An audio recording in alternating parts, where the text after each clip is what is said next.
Namo MyoHoRenGeKyo. Thank you for being here. I'm so happy that you're joining our discussion. And all of you recent, um, there's been a little a spike in curiosity, membership, joining, and support. And I'm always so appreciative of any new additions to our Sangha. You bring just kind of another window into the room of Buddhism. So thank you for being here, those of you. And Reggie, I don't know if I did this in the last video or not, but I just wanted to thank you from the UK for a lovely candle that you sent me. I can't wait to use it. And so there's a lot of ways to support this channel. Certainly by,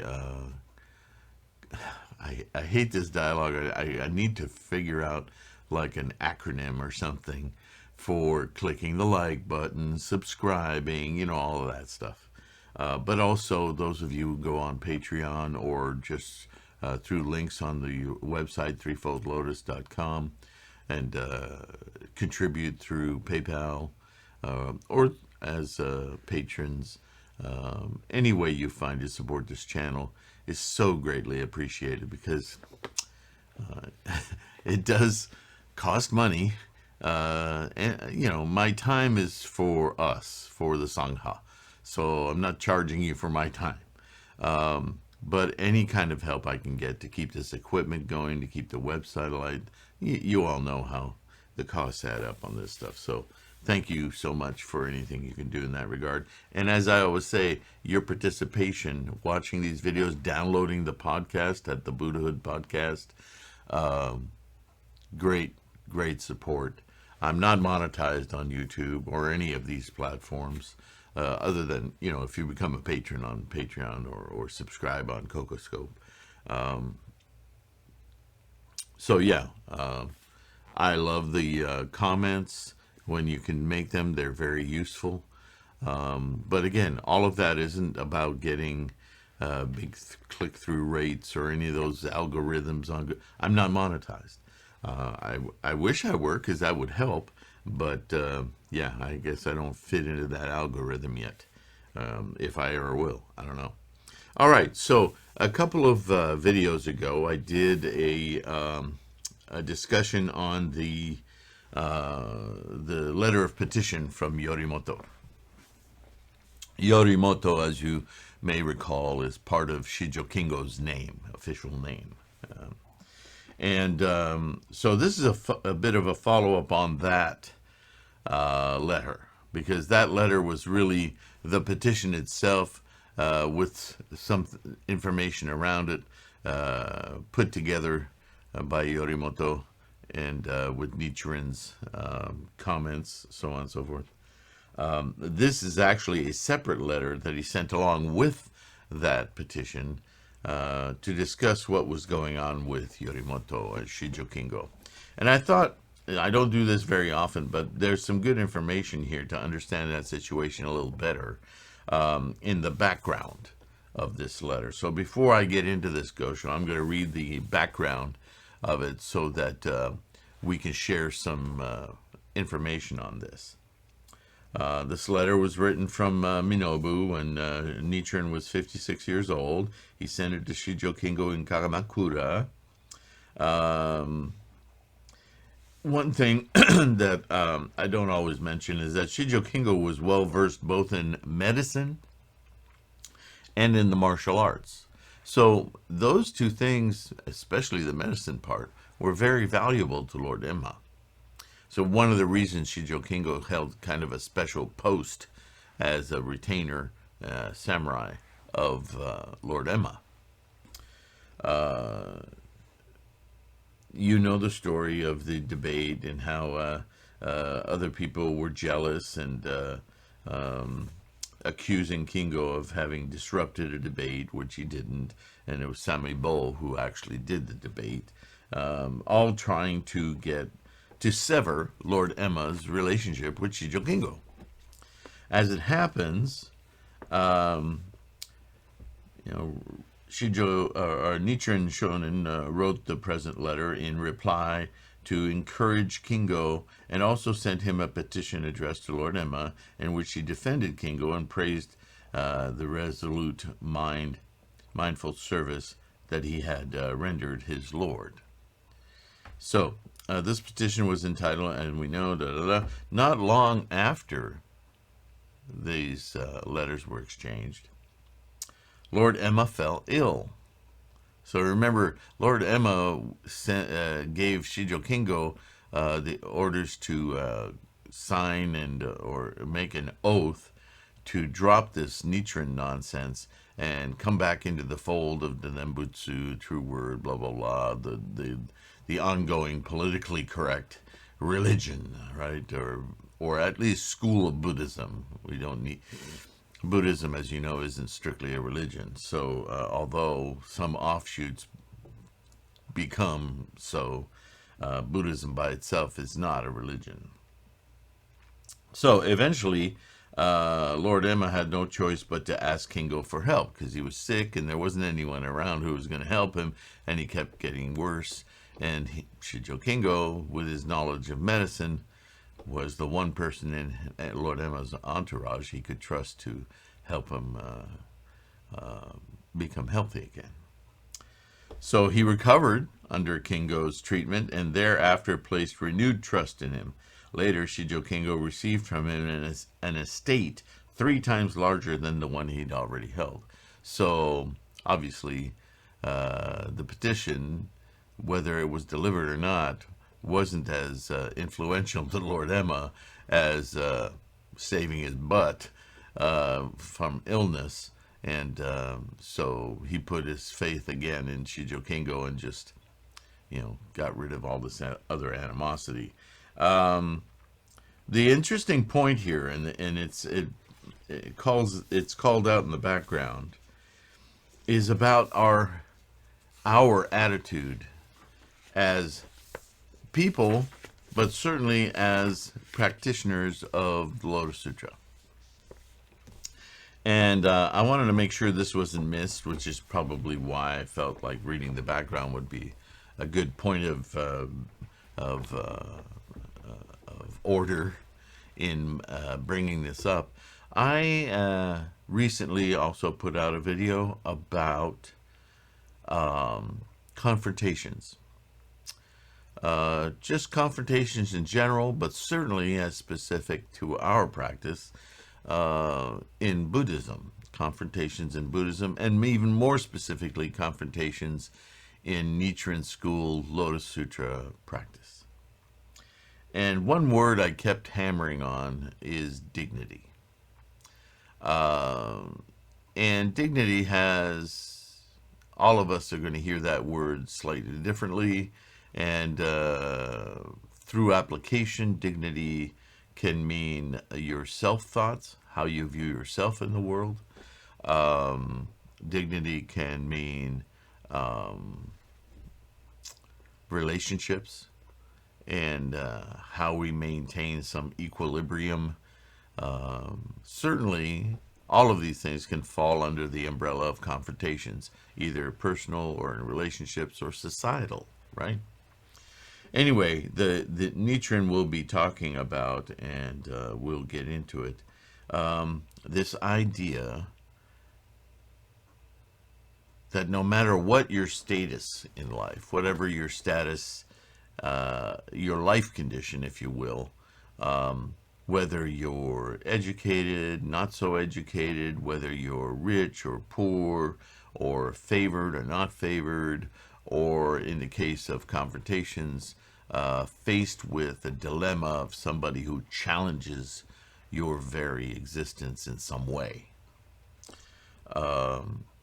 Nichiren makes the point here that it's absolutely essential that when it comes to your resolve in the Lotus Sutra, when the Lotus Sutra is the topic of discussion, when the MyoHoRenGeKyo is somehow involved in your confrontations, whether they're personal or in relationships,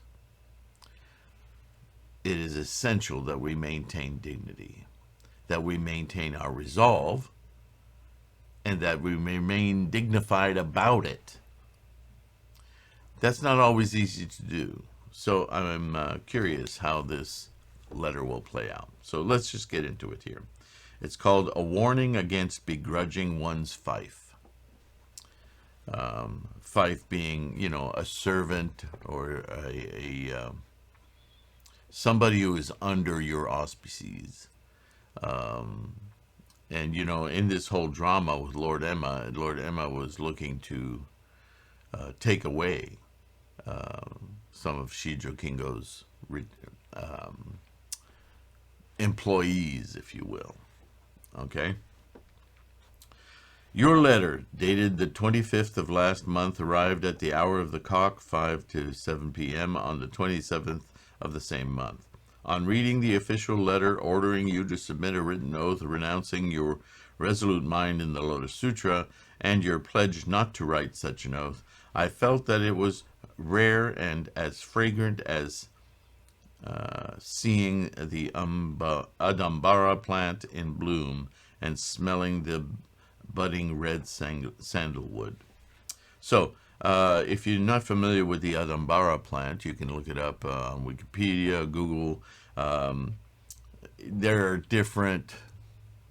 It isn't an actual plant in certain areas of the world, and it's known to have very beautiful but very rare blossoming events. And in the storied history of Buddhism and other records, it's known as either blossoming every 500 years or 5,000 years, or there are great numbers of years assigned to the rarity of seeing a blossom of this sort. And even you'll read, so rarefied is this blossom that in the Lotus Sutra and in many other sutras, you'll read of events where these Adambara flowers, blossoms, will rain down from the sky, right? So, this is all a wonderful way of expressing to Shijo Kingo how appreciative Nichiren was to receive this this communication from Shijo Kingo. Then he goes on. Shariputra, Madgalyayana, and Mahakashyapa were great arhats who had acquired the 3 insights and the 6 transcendental powers. Excuse me.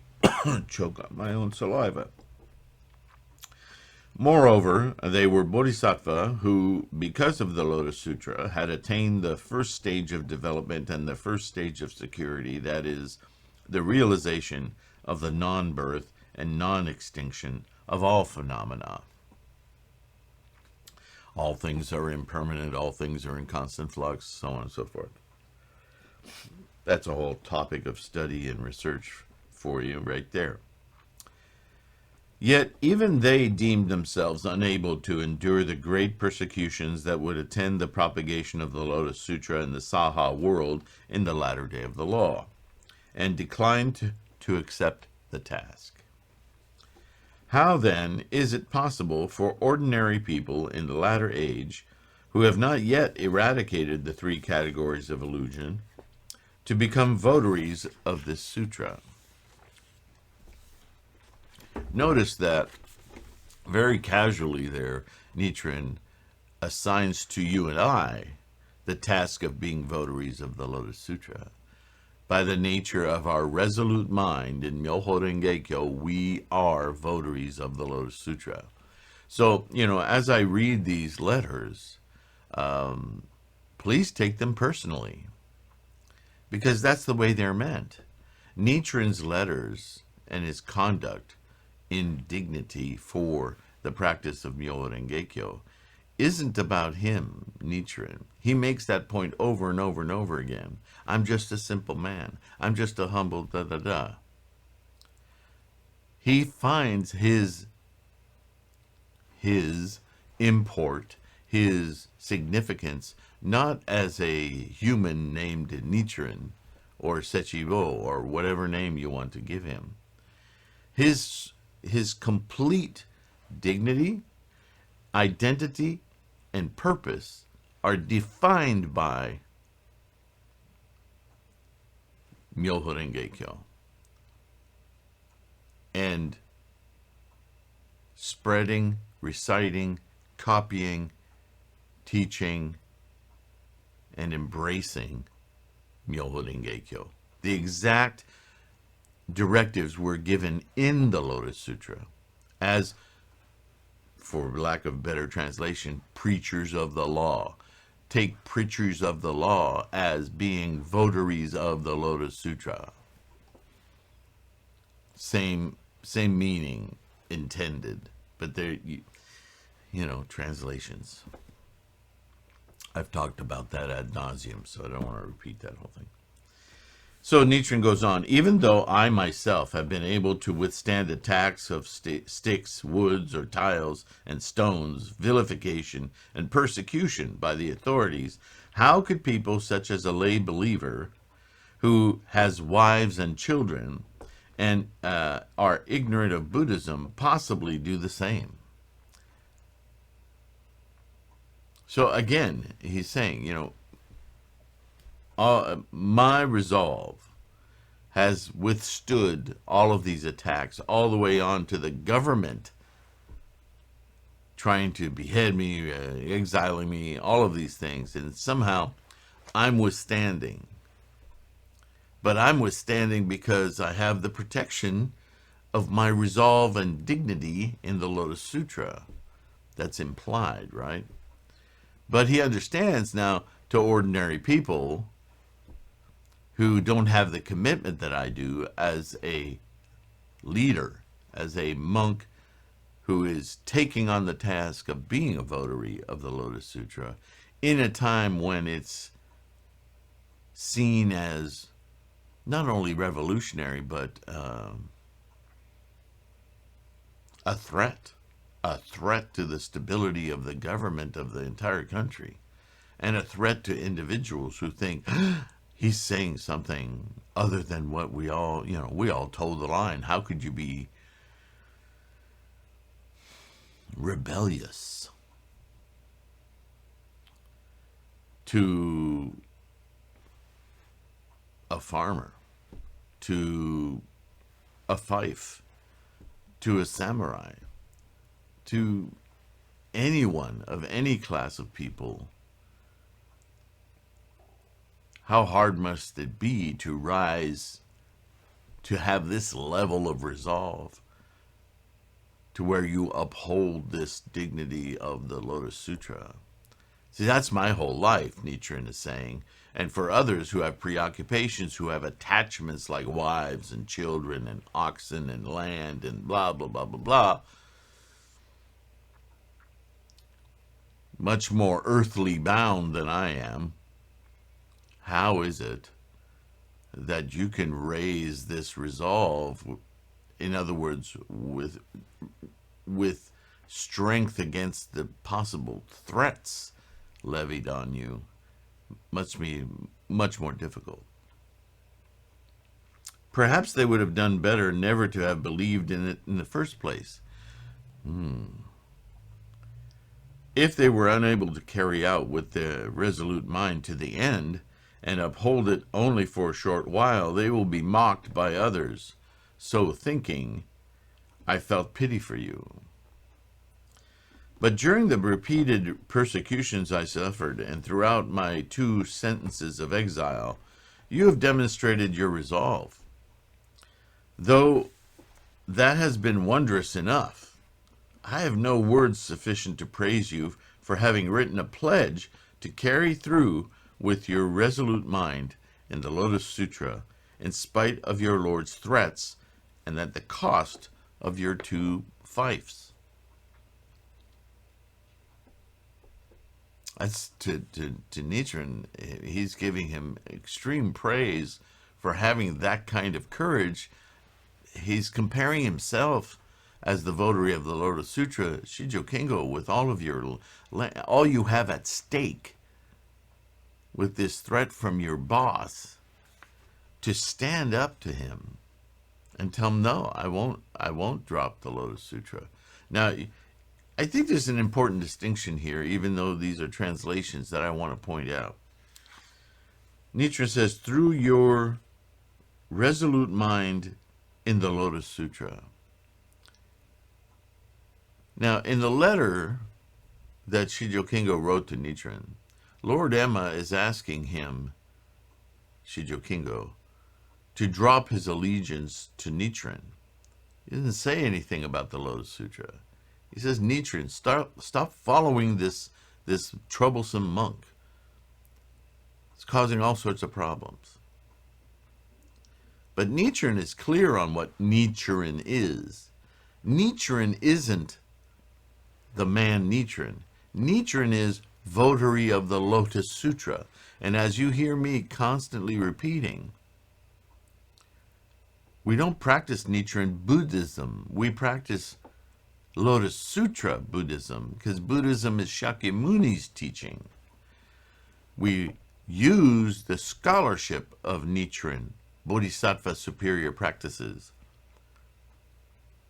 We practice the Nichiren school of the Lotus Sutra, MyoHoRenGeKyo. Nichiren never positions himself as the form of practice. He doesn't claim to be the inventor of a Buddhism, a different Buddhism, an offshoot of Buddhism, or Buddhism itself. He always claims to be a votary of, a representative of the Lotus Sutra, the Buddha's teaching, MyoHoRenGeKyo. This is an important thing to understand that I think gets lost, because that's also a point of manipulation for groups and cults and organizations and sects who want to make Nichiren a sort of a deity or prophet. Nichiren was a very dedicated, dignified scholar, and in our Buddhist terminology, a bodhisattva, more than a scholar, a profound teacher of Shakyamuni's Lotus Sutra Buddhism, MyoHoRenGeKyo. It's important to remember it that way, because that's what you and I are doing. We deeply appreciate and look to Nichiren's scholarship to help our own insight, gain our own insights. But our insights aren't into Nichiren, although there are some as we talk about history. But as pertains to Buddhism, it's about Shakyamuni's sermon of the Lotus Sutra, which if you read the Lotus Sutra, you at least can see that this is a sermon delivered to all of us.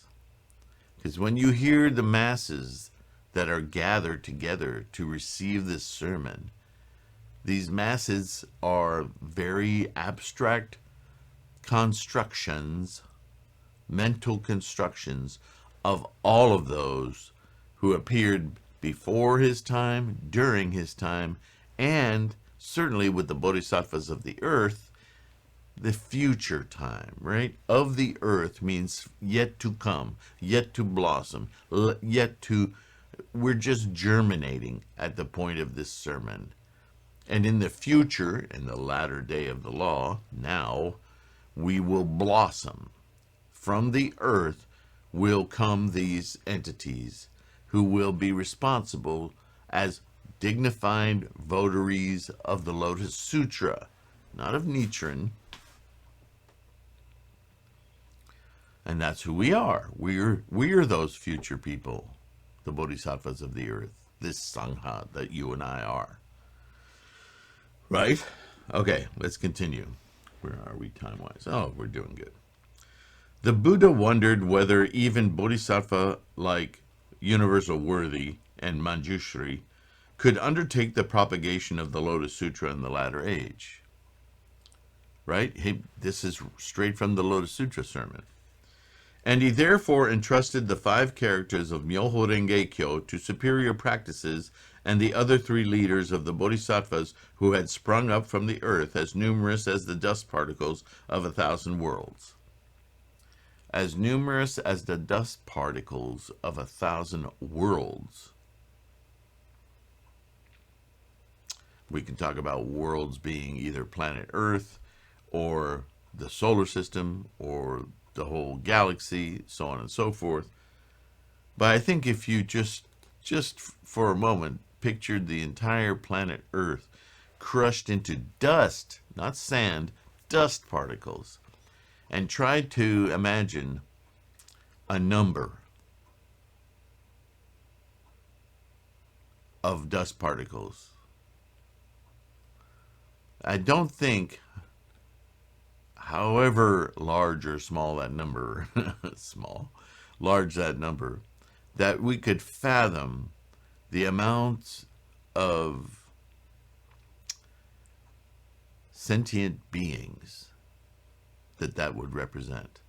I don't think we've exhausted a fraction of that number yet in the existence of all mankind. But that's the point here. These unfathomable, innumerable abstractions. This is why I say these bodhisattvas of the earth are future beings that will continue to blossom. You and I, our ancestors, so on and so forth.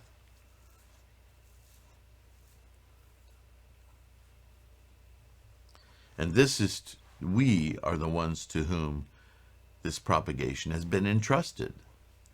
Admittedly, there are many of us on planet Earth who haven't even encountered MyoHoRenGeKyo yet. Nevertheless, it is their mission to propagate it. How their mission plays out is an effect of our cause-making. Some will never become avidly practicing, chanting MyoHoRenGeKyo, but having learned about it, will take a favorable supporting role in others who do. And that is enough. Not that that's what we should do. We are the votaries of the Lotus Sutra. They should also be votaries of the Lotus Sutra. But they may not be at a stage yet where they're ready to do so. They may be solely at that stage where they support it.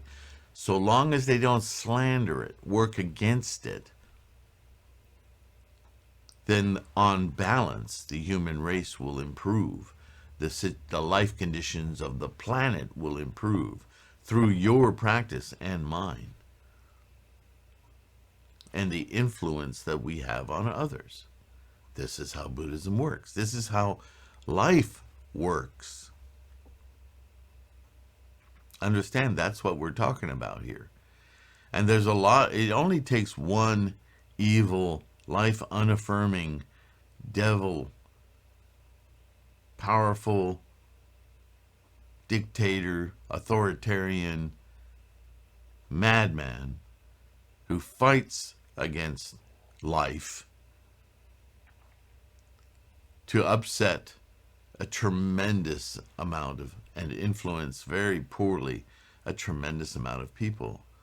That's ugly, it's sad, it's disappointing, it's frightening. But as this Gosho will point out, no matter what your state of being, you must keep dignity and strengthen your resolve in your practice of MyoHoRenGeKyo. That is your only hope of overcoming this and living, even in the life condition you're in, living the best life you can. And hopefully overturn this situation in general, but specifically in your life, you will definitely overturn it.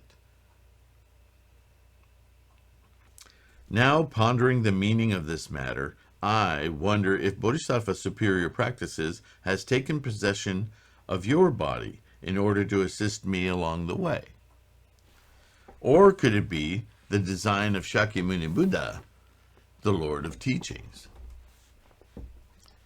The fact that those retainers who resent you are growing more presumptuous is definitely the result of the scheming of the monks Ryokan and Ryuzo. So even though they may not have directed the samurai around Shijokingo to get rid of him because he's a supporter of Nichiren and thereby Lotus Sutra, what he's saying about scheming is simply that they represent that evil, that unaffirming resolve to a school of thought that is slanderous and indeed makes a point of destroying resolve in the Lotus Sutra. That alone is enough because it inspires these others to see Shijokingo as an enemy, and so they conspire against him. So it doesn't have to come directly from Ryuzo or Ryokan. It's just their very influence is causal here. Follow? Should you write an oath discarding your resolute mind, they would only become more arrogant, and they would mention it to everyone they meet. Of course, it'd be justification. Look what we had them do. So obviously, it's not so important, right? We straightened them out. Then my disciples in Kamakura would be hounded until not a single one remained, because these people would be emboldened. Now we can show you. Oh, you follow Nichiren? Well, look what we did to that samurai, Shijokingo. We took him down. Because Nichiren's spouting a bunch of nonsense. It has no power. And a lot of people would be swayed by that, right? Nichiren would lose followers because these people would lose their resolute mind in Lotus Sutra. And that's horrible, right? Because once you have it, to lose it is far more detrimental to your status, your dignity, right? Your life condition, right? Much better. How's that song go? If I'd never seen the sunshine, I wouldn't mind the rain, right? What's her name? It's a great song. Anyway, it's the nature of ordinary people not to know what awaits them in the future, right? That's just samsara. That's just how we perceive time. Those who have a full understanding of this are called worthies or sages. In other words, people who with a clear mind, some Buddha wisdom, or great wisdom, even if you don't want to assign it to Buddhism, those who think long and hard about what it is to be human and cause and effect relationships, they understand that some things lead to other things, and they can make pretty strong general statements about where things might end up. Throughout the history of man, these people have been known as soothsayers or prophets or shaman, right? They're people who really focus on understanding the human experience. Not all Buddhists, of course.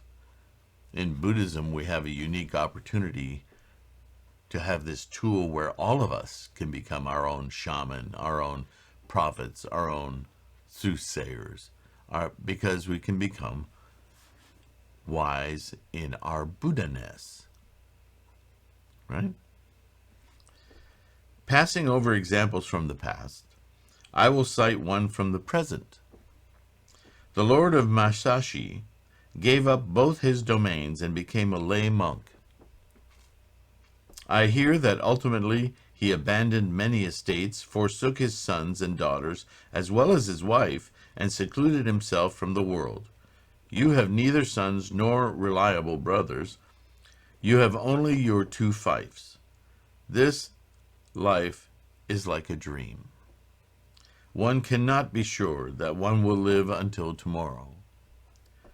However wretched a beggar you might become, never disgrace the Lotus Sutra. Since it will be the same in any event, do not betray grief. Just as you have written in your letter, you must act and speak without the least servility or servility. If you try to curry favor, the situation will only worsen. If you think you can sidestep this attack on your resolute mind of Lotus Sutra, you will only make the situation worse. Because you'll embolden your enemies, and they will act. Even if your fiefs should be confiscated, or you yourself driven out, you must think that it is due to the workings of the 10 demon daughters, and wholeheartedly entrust yourself to them. Had I not been exiled, but remained in Kamakura, I would certainly have been killed in the battle. In like manner, since remaining in your Lord's service will likely be to your detriment, this may well be the design of Shakyamuni Buddha. In other words, trust your enlightenment. Trust MyoHoRenGeKyo. Trust. If you have nothing else left, not a scrap of clothing or food, remain resolved on your enlightenment. MyoHoRenGeKyo.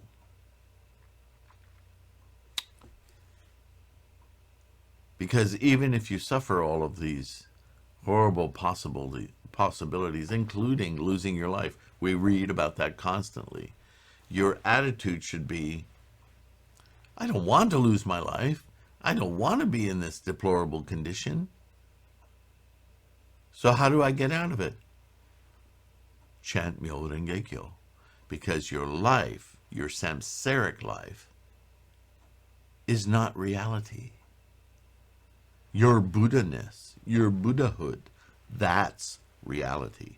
That is the process of life. That is that which you belong to, which is immensely more profound and real than whatever you're dealing with as a samsaric human. It's mental. It's perception. How many Western stories have we read about people who are incarcerated in prison and who live counter to their incarceration? Their life, their enlightenment. It doesn't matter if it's on a grand estate or in a 10 by 10 concrete cell. That situation doesn't change the profundity and beauty of life. The only thing it affects or influences is samsaric desires, cravings, right?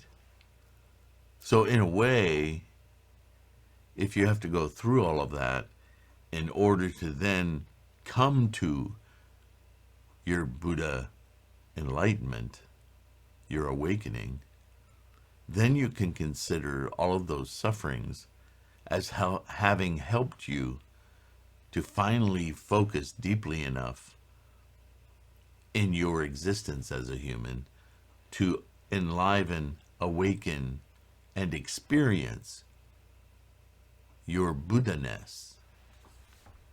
So that's what that means, the design of Shakyamuni Buddha. It's your design, not anyone else's. Shall we continue? Yeah, let's go a little further. Actually, we may be able to finish this. Not that that's my goal to finish this in the next 10 minutes, but let's see how far I can get. I've written a petition on your behalf. Oh. Although there are several monks there in Kamakura, as they are too unreliable, I was thinking of sending Samibo, the guy who did speak up at that debate.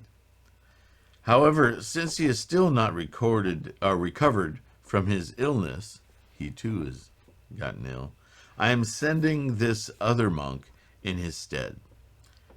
Have either Daigaku Saburo, Takinotaro, or Toki made a clean copy of it when he has time, and present it to your lord.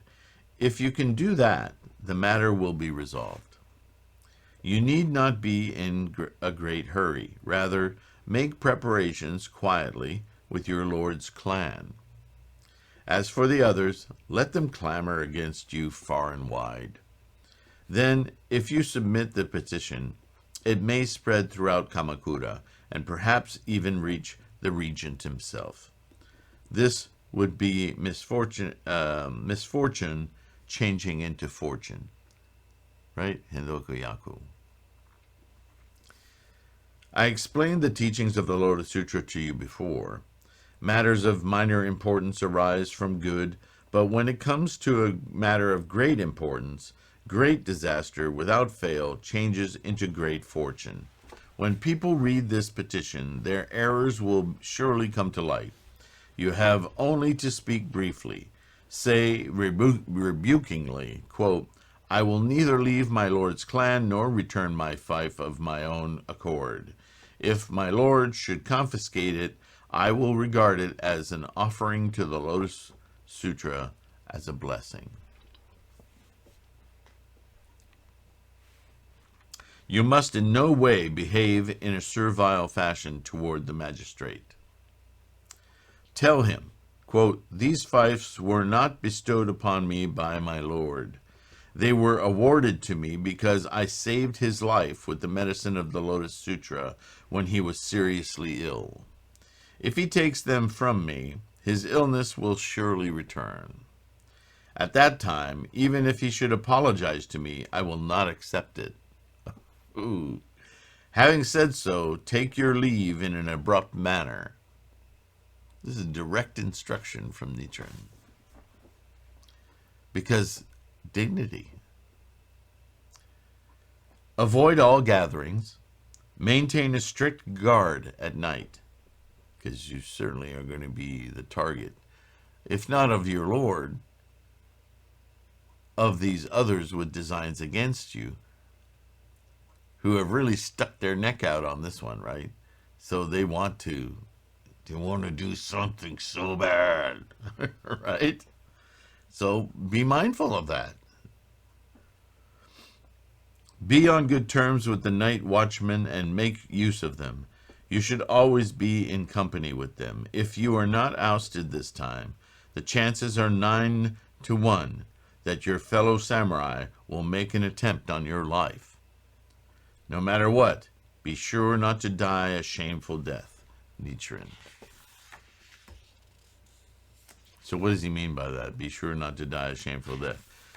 He understands that if Nichiren survives this latest machination by these other samurai and so forth, to oust him, to get him out of the good graces of Lord Mema, and to usurp his position in a way.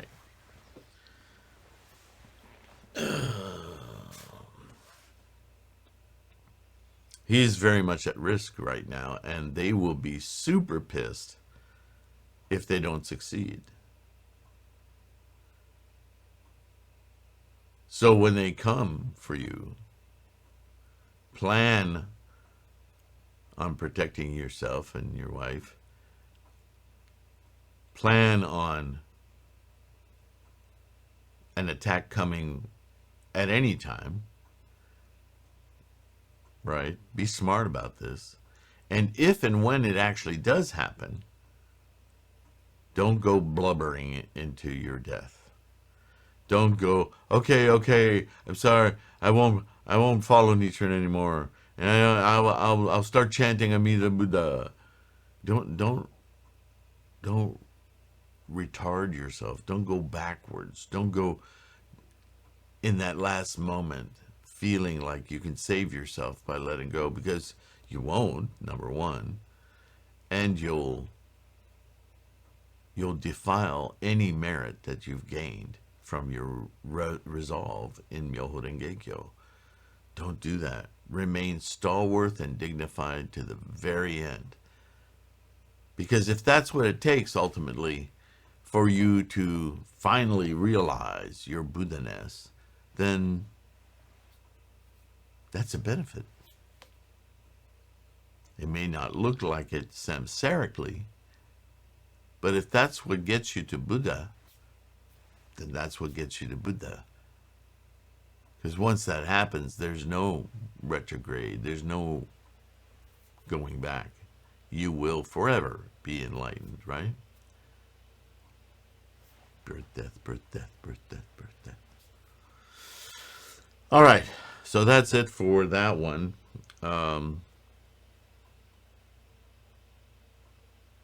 Have a discussion in the comments amongst yourselves or directly with me. Let me know what you think.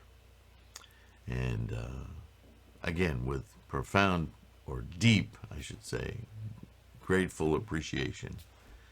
Thank you for being here. Don't forget, you can download all of these as podcasts to listen to anytime, now or in the future. Once you have it, keep it on, keep a Buddhism flash drive, whatever. Strengthen your practice, stay healthy, and I'll see you in the next one. Thanks so much. Bye-bye. Namo MyoHoRenGeKyo.